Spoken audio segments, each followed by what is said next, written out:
अगर आपको अपनी फेवरेट सुपर हीरो मूवी का नाम पूछा जाए तो शायद सभी का जवाब एक ही होगा, एवेंजर्स। एवेंजर्स या X Men basically super humans, mutants और एलियंस का एक ग्रुप है जिसमें most of the characters heroic हैं जो दुनिया बचाने के लिए अपनी सुपर पावर्स का यूज़ करते हैं। लेकिन एवेंजर्स या एक्समैन के अलावा और भी कई सारे मूवीज़ हैं जिसमें सुपर पावर्स पजेस करने वाले कैरेक्टर्स को पोर्ट्रे किया गया है। और आज की वीडियो में हम ऐसे ही कुछ मूवीज़ देखने वाले हैं। So welcome to ticket to Hollywood और आज हम देखने वाला है top 5 movies with mutant characters.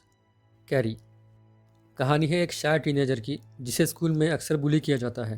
वो अपनी माँ के साथ रहती है जो पर्सनैलिटी डिसऑर्डर के साथ जूझ रही होती है। कैरी में बाय बर्थ सुपर पावर्स होती है जो उसे उसके पिता से मिल चुकी होती है, लेकिन उसकी माँ को लगता है कि कैरी की सुपर पावर्स शापित है या इविल है। इसलिए उसकी माँ हमेशा कैरी को नॉर्मल लोगों के साथ इन्वॉल्व होने से रोकने की कोशिश करती है। एक दिन स्कूल फ्रेंड्स उसके साथ प्रैंक करते हैं जिससे वो डिप्रेस्ड हो जाती है, लेकिन उस इमोशनली अनबैलेंस कंडीशन से गुजरते हुए उसे अपने अंदर की टेलीकाइनेसिस की पावर का पता चलता है और वो उसे कंट्रोल करना भी सीख जाती है। जब माँ को इसके बारे में पता चलता है तो वो कैरी को अपने इमोशंस पे कंट्रोल करने के लिए कहती है, लेकिन जब स्कूल फंक्शन में फिर से उसके साथ प्रैंक किया जाता है तब कैरी अपने इमोशंस पे कंट्रोल नहीं कर पाती और अपना अलग ही रूप दिखाती है। मूवी में कैरी की इमेज को हीरोइक नहीं दिखाया गया है और नॉर्मल इंसानों की एविल साइड को मूवी में एलेबोरेट किया गया है। अगर आपको सुपरनैचुरल, हॉरर या थ्रिलर मूवीज़ देखना पसंद है तो इस मूवी को आप ट्राई कर सकते हैं। 5.9 IMDb रेटिंग्स के साथ 5th place carry. Code 8 futuristic world में टेक्नोलॉजी इतनी एडवांस हो चुकी होती है कि इंसान किसी भी संकट का सामना कर सकते हैं। इसलिए अब इंसानों को दुनिया बचाने वाले सुपर हीरोज़ की ज़रूरत नहीं होती।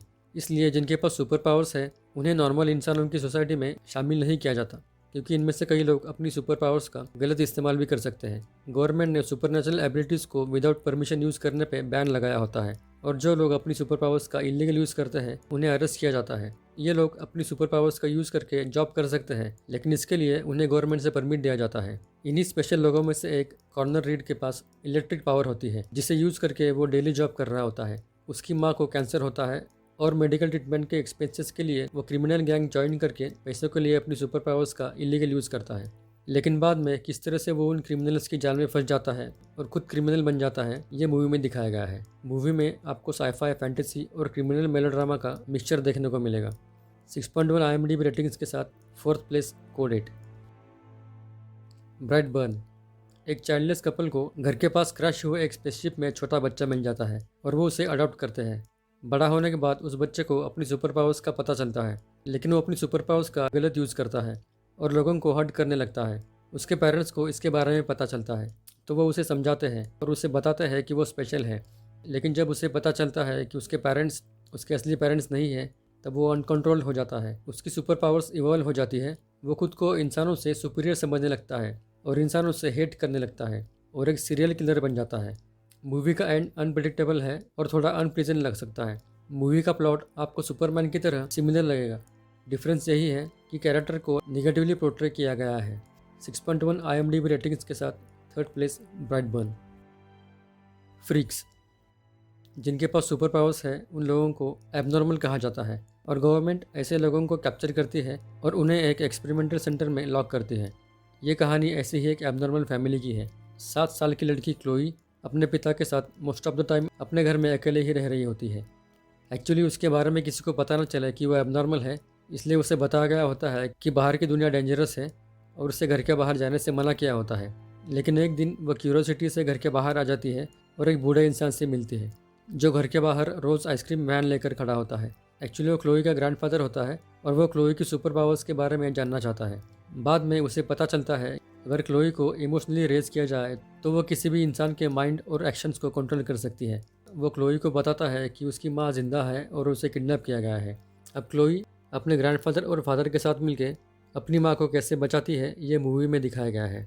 मूवी का प्लॉट काफ़ी इंटरेस्टिंग है और स्टार्ट टू एंड आपको एंगेज करके रखेगा। मूवी में क्लोई का कैरेक्टर एक 10 साल के एक्टर ने प्ले किया है, लेकिन जिस ईज़ के साथ उसने क्लोई का कैरेक्टर प्ले किया है वो देखने लायक है। 6.7 IMDb रेटिंग्स के साथ 2nd place freaks. Doctor sleep कहानी है सुपरनेचुरल पावर्स पजेस करने वाले लोगों की और ऐसे लोगों को मारकर उनकी सुपर पावर्स को कंज्यूम करने वाले वैम्पायर्स की। इन सुपर पावर्स को शाइनिंग कहा जाता है और वैम्पायर्स शाइनिंग को एक्सट्रैक्ट करके इमॉर्टल बनना चाहते हैं। मूवी का मेन कैरेक्टर डैन टोरेस अपनी चाइल्डहुड की कुछ स्केरी मेमोरीज में फंसा हुआ होता है जिसको वो कभी भूल नहीं पाता। कई सालों तक उन मेमोरीज के साथ गुजरने के बाद वो अल्कोहलिक बन जाता है। वो अपनी सुपर पावर्स को यूज़ नहीं करता और वो नॉर्मल इंसानों की तरह एक नॉर्मल लाइफ जीना चाहता है। फाइनली वो एक नर्सिंग होम में जॉब करने लगता है, जहाँ पे वो अपनी सुपर पावर से मरने वाले इंसानों के आखिरी पल को किसी भी तकलीफ के बिना कंफर्ट के साथ कैरी करता है। इसीलिए लोग उसे डॉक्टर स्लीप कहते हैं। एक दिन टेलीपैथी के जरिए उसका कॉन्टैक्ट एब्रा स्टोन से हो जाता है, जिसकी सुपर पावर्स या शाइनिंग सुपीरियर होती है। लेकिन एक साइकिक वैम्पायर ग्रुप को उनकी टेलीपैथिक बॉन्ड के बारे में पता चलता है और वो एब्रा के पीछे पड़ जाते हैं। एंड में डैन और एब्रा मिलकर उन वैम्पायर से फाइट करते हैं। मूवी का बेस्ट पार्ट है मूवी का इंटेंसिव प्लॉट और कैरेक्टर डेवलपमेंट। हर एक कैरेक्टर को अच्छी तरह से डेवलप किया गया है, स्पेशली मूवी का मेन लीड डैन, जिसे प्ले किया है इवान मैकग्रेगर ने। अगर आप एक डिसेंट सुपर नेचुरल थ्रिलर देखना चाहते हो तो आप इस मूवी को ट्राई कर सकते हैं। 7.4 IMDb रेटिंग्स के साथ first place doctor sleep. So friends, next videos में हम टॉप 5 ज़ॉम्बी मूवीज़ की एक वीडियो सीरीज़ पब्लिश करने वाले हैं। अगर आप इस ज़ॉम्बी सीरीज़ को एंजॉय करना चाहते हैं तो चैनल को सब्सक्राइब करें और बेल आइकॉन को प्रेस करना मत भूलिएगा। आज की वीडियो के बारे में अगर आपके कुछ ओपिनियंस हैं तो प्लीज़ कमेंट में पोस्ट करें। Thanks for watching, see you, bye.